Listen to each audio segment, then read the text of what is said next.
Alright, welcome back ladies and gentlemen to the Chupacabra tutorials channel. I'm your host Larry, and today I'm going to show you where you can get the blueprint for the Biolab.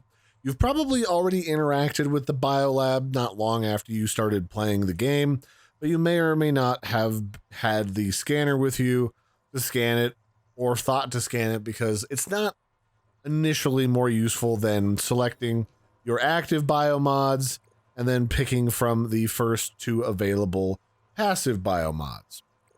So when you're... Let's start that over. All right, welcome back, ladies and gentlemen, to the Chupacabra tutorials channel. I'm your host, Larry, and today I'm going to show you where the Biolab blueprint is.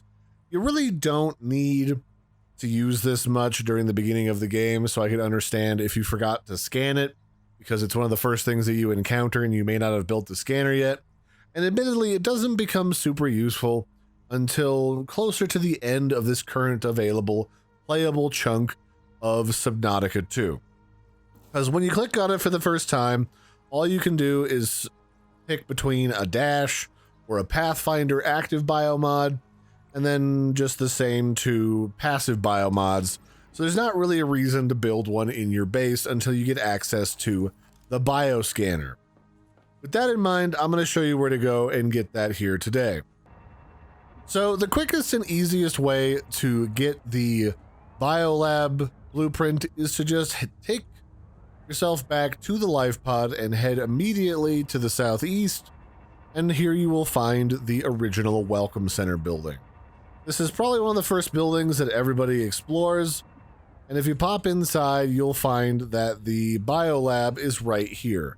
And once you put a battery inside of this unit right here, it will be powered up and you can actually start to use it.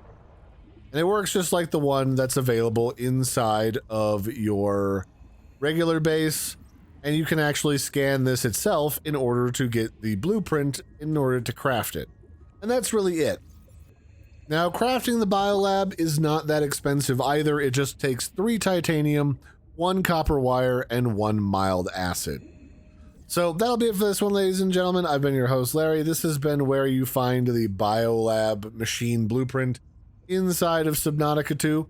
I hope you found that helpful, and I'll catch you next time. Bye, everybody, and have a good one.